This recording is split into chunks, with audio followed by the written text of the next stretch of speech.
ಪಿಗೋ ಕಾಂಗ್ರೆಸ್ಸಿಗೋ ಇನ್ನೂ ಉಳಿದವ್ರ ಪಕ್ಷಗಳಿಗೆ ಹಾಕಿ ಇವತ್ತು ನಮ್ಮ ಜೊತೆಗೆ ಬೆರೆತು ಹೋಗ್ತಾ ಇದ್ದಾರೆ ಹಾಲು ಜಿನ್ನಗದ್ದೆ. ಈ MES ಅವ್ರಿಗೆ ಏನು ಕೆಲಸಪ್ಪ ಅಂತ ಮಹಾಮೇಳಾವ್ ಮಾಡೋದು, ದುಂಬಿಳು ಸಾಗಚ್ಚೋದು, ಭಾಷಾ ಜಗಳ ಸಾಗಚ್ಚೋದು.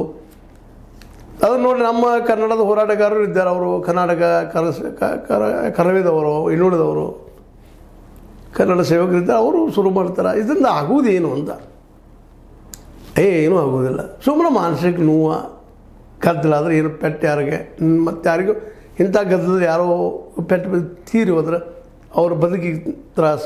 ಇವೆಲ್ಲ ಬೇಕಾ ಈ MES ಅವ್ರಿಗೆ ಅಂತ ಮುಗಿದೋಗಿದ್ರಿ ಈ ಪಾಠ. ಶಿವಸೇನೆ ಇರಲಿ, ಯಾವ ಸೇನೆನೂ ಇರಲಿ, ಶಿವಸೇನೆ ಒಂದು ಮಹಾರಾಷ್ಟ್ರದ ಪ್ರೀತಿಯ ಅಲ್ಲಿ ಸಂಘಟನೆ. ಇಲ್ಲಿ ಆಲ್ರೆಡಿ ಈಗ ಮುಗಿದಂಥದ್ದು ಸುಪ್ರೀಂ ಕೋರ್ಟ್ನಲ್ಲಿ ಅದಕ್ಕೆ ಆಗಿಲ್ಲ. ನೋಡೋಣ್ರಿ ಸುಪ್ರೀಂ ಕೋರ್ಟ್ನಲ್ಲಿ ಯಾವ ಇದು ಆಧಾರ ಮೇಲೆ ಡಿಸಿಷನ್ ಕೊಡ್ತಾರೆ ಅವರು. ಆಲ್ರೆಡಿ ಮಹಾಜನ ವರದಿ ಅದ ಅವ್ರ ಮುಂದೆ ಅದ.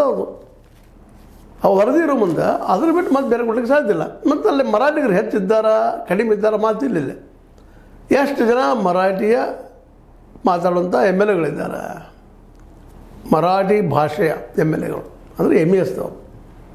MES ಅವ್ರು ಎರಡು ಜನ ಇದ್ದಾರೆ. ಅದು ನೋಡ್ತಾರೆ. MES ಅವ್ರು ಇಲ್ಲ ಅಂದರೆ ಜನ ನಮ್ಮ ಜೊತೆ ಕೂಡ್ಕೊಂಡು ಹೊರಟಿದ್ದಾರೆ. ಕಾರವಾರ ಇರಲಿ, ಮತ್ತೇನೂ ಇರಲಿ, ನಮ್ಮ ಬಾರ್ಡರ್ ಹತ್ತಿನಿಯಲ್ಲಿ ಇರಲಿ, ಎಲ್ಲ ಕಡೆಯೂ ಜನ ಹೊಂದಾಣಿಕೆ ಮಾಡ್ಕೊಳ್ತಾ ಇದ್ದಾರೆ. ಬಿಡಪ್ಪ ಅದೇನು ಭಾಷೆ ಸಲ ಜಗಾಡೋದು ಏನು. ನಾವು ಇವತ್ತು ಮರಾಠಿ ಕಲ್ತು ಮಹಾರಾಷ್ಟ್ರಕ್ಕೆ ಹೋದ್ರೆ ನಮಗೇನು ಸ್ವರ್ಗ ಸಿಗೋದಿಲ್ಲ. ಅಲ್ಲಿ ಬಡ್ತಾರದ ನೋವು ಅದು ಸಂಕಟದ ಎಲ್ಲ ಅದು ಡೆವಲಪಿಂಗ್ ರಾಜ್ಯನ. ಕರ್ನಾಟಕದ ಭಾಳ ಅಷ್ಟ. ಸ್ವಲ್ಪ ಮಹಾರಾಷ್ಟ್ರದಲ್ಲಿ ಏನೋ ಅನುಕೂಲಗಳು ಮುಂಬೈದಲ್ಲಿ ಇರ್ಬೋದು, ಉಳಿದ ಕಡೆ ಇಲ್ಲ. ಉಳಿದ ಕಡೆ ಅದ ಒದ್ದಾಟ. ಬಟ್ ನಮಗಿದು ಒಂದಿಷ್ಟು ಒಳ್ಳೆಯ ನೀರಾವರಿ ಮಾಡ್ಕೊಂಡಿರ್ಬೋದು. ಆದರೆ ಪರಿಸ್ಥಿತಿ ನಮಗೈತಿ ಇದ್ದಾವಲ್ಲಿ ಬಡ್ತಾರದ ಜಾತಿ ಅದ. ಜಾತಿ ಮೇಲೂ ಕೇಳರಿಮೆಗಳಿದ್ದಾವೆ ನಮಗೈತಿ. ಅವರು ಅದೀಗ ಜಾಡಿದು ಕುಡಿದ್ರಾಗ ಅರ್ಥೈತಿ. ಮಹಾಮೇಳಾವ್ ಮಾಡಿದ್ರೆ ಏನು. ಸ್ವತಂತ್ರವಾದ ಮೀಡಿಯಾಗೆ ಬೇಕಾಗಿರುವುದು ಸ್ವತಂತ್ರ ಧ್ವನಿ. ಆ ಸ್ವತಂತ್ರ ಧ್ವನಿ ಉಳಿಸಲು ನೀವು